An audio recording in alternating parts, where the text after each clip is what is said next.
Hello my dear friends, I am Professor Vayam Khan and we are back with another video. In this video, we are going to study critical cooling rate and what is the importance of this critical cooling rate, how it affects the transformation in a steel. ये steel में transformation को कैसा affect करता है, इसका impact क्या है हमारे प्रोडक्ट्स के ऊपर. सो ये क्रिटिकल कूलिंग रेट में हम देखने वाले हैं. Okay, in previous video we have studied the time temperature transformation diagram, also known as S or C curve, or also known as isothermal transformation curve. क्योंकि इसमें जो ट्रांसफॉर्मेशन होता है इट इज आइसोथर्मल, मतलब कांस्टेंट टेम्परेचर पे वो transformation होता है. That's why it is called as isothermal transformation. Okay, now whenever we say cooling rate अगर हम बात करते हैं हीट ट्रीटमेंट में या हमारे मेटलर्जी में, so what do you mean by cooling rate? It is a rate at which temperature, जो भी टेम्परेचर है, इट डिक्रीजेस. रेट एट विच मतलब किस स्पीड से, किस रेट से हम क्या कर रहे हैं, हमारा टेम्परेचर को डिक्रीज कर रहे हैं. Okay, so it is a rate at which temperature decreases with respect to time के साथ में टेम्परेचर कितना फास्ट डिक्रीज हो रहा है, कितना स्लो डिक्रीज हो रहा है, ये हमको देखने मिलता है कूलिंग रेट से. It is seen with the help of cooling rate. Okay, now जब मैं बोलता हूं फास्टर कूलिंग हो रहा है, so that means it's cooling rate is fast.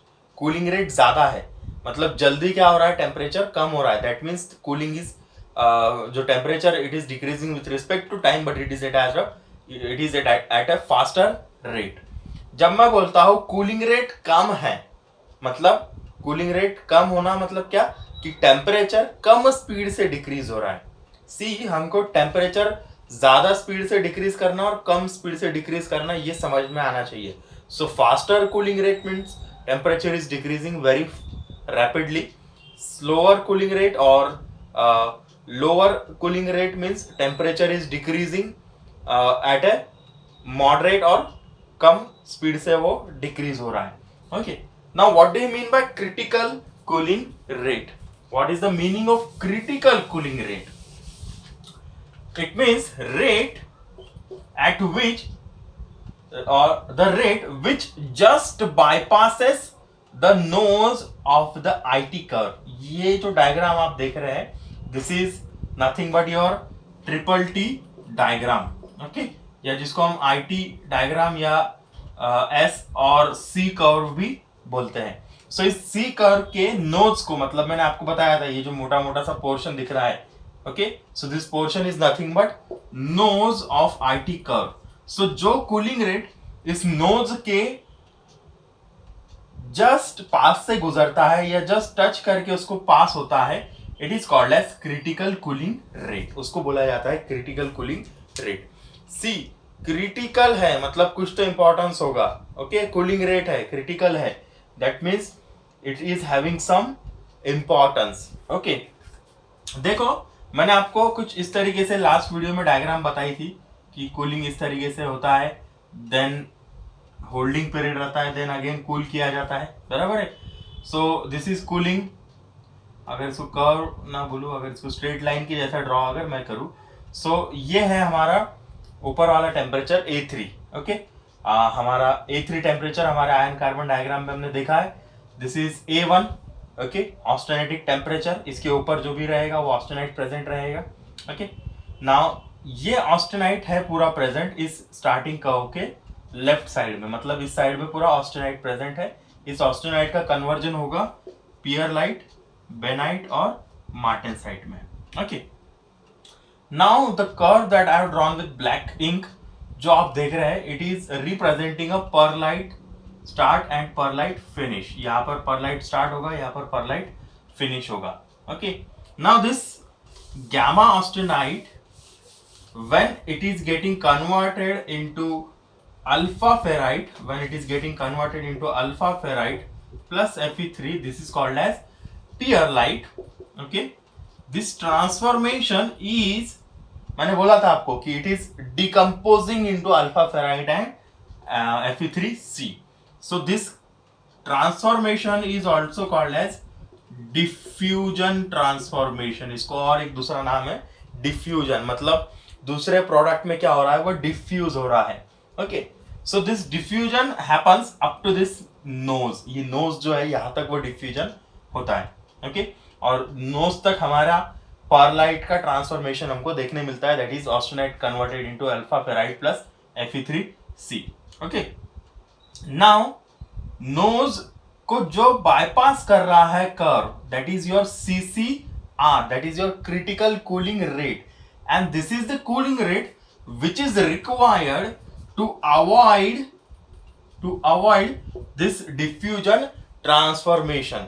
It is the cooling rate which is required to avoid this diffusion transformation. Why we want to avoid diffusion transformation? Now remember, up to this nose, whatever the product is, it is perlite. Transformation product is perlite, gamma austenite to perlite. This perlite is a softer phase. कैसी है? Soft phase है. सो अगर मुझे steel soft चाहिए, so I will follow this diffusion transformation. मैं यहां तक cool करूंगा से ये 727 है, ये मेरा 500 डिग्री सेल्सियस है. सो 727 से मैं 500 तक लाऊंगा, 500 डिग्री पे होल्ड करूंगा, सोकिंग करूंगा, ट्रांसफॉर्मेशन स्टार्ट होगा, ट्रांसफॉर्मेशन फिनिश होगा, मुझे परलाइट मिल जाएगा. And at room temperature I will see microstructure of pearlite in my steel. Okay, if I want a softer steel, अगर मुझे soft steel चाहिए तो, but if I want a little bit harder steel, then I have to follow this critical cooling rate. It is the minimum cooling rate required to transform gamma austenite into martensite. ये gamma austenite को martensite में minimum cooling rate से convert करने वाला cooling rate है. It is the minimum cooling rate which is required to transform austenite to martensite. austenite का martensite में transformation करने के लिए जो मिनिमम कूलिंग रेट मुझे लगता है, that is nothing but CCR. अब इससे इस साइड में जो भी कूलिंग रेट रहेगा, that is going to get convert this gamma austenite into martensite. अगर इस तरीके का है या इस तरीके का कूलिंग रेट है, so obviously this is avoiding totally nose को टोटली अवॉइड कर रहा है. सो ये दोनों भी कूलिंग रेट से, ये दोनों भी कूलिंग के स्पीड से मुझे जो प्रोडक्ट मिलेगा that will be martensite. Okay, again I can use the same cooling rate to convert this gamma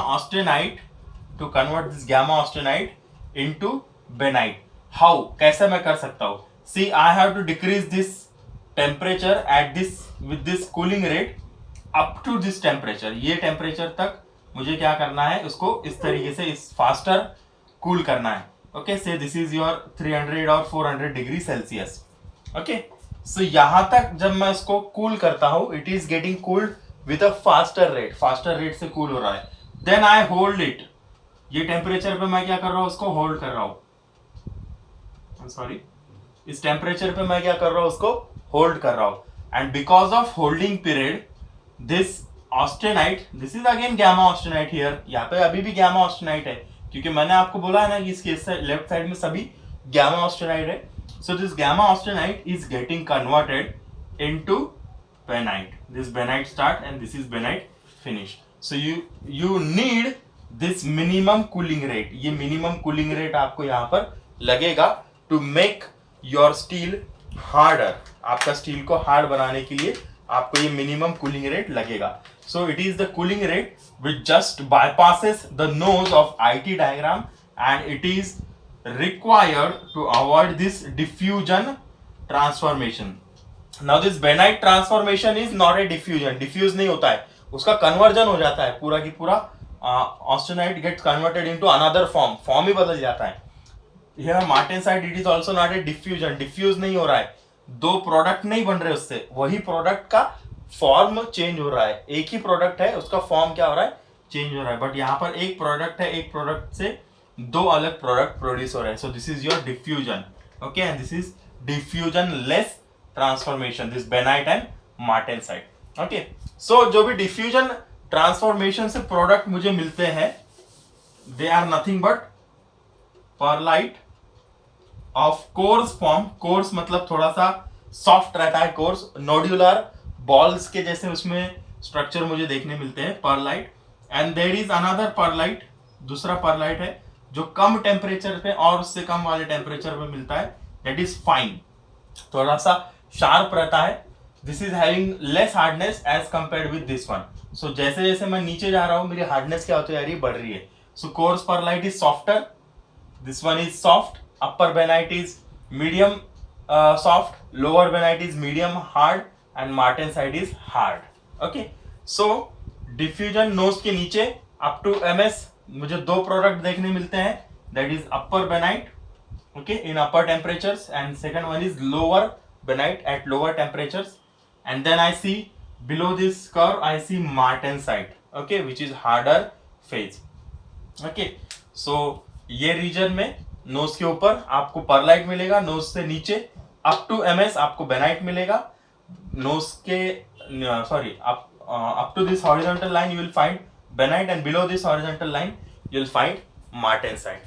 So this is critical cooling rate which is required to convert the gamma austenite into benite or martensite, and it is required to avoid this diffusion transformation. So this is your critical cooling rate. Okay, thank you.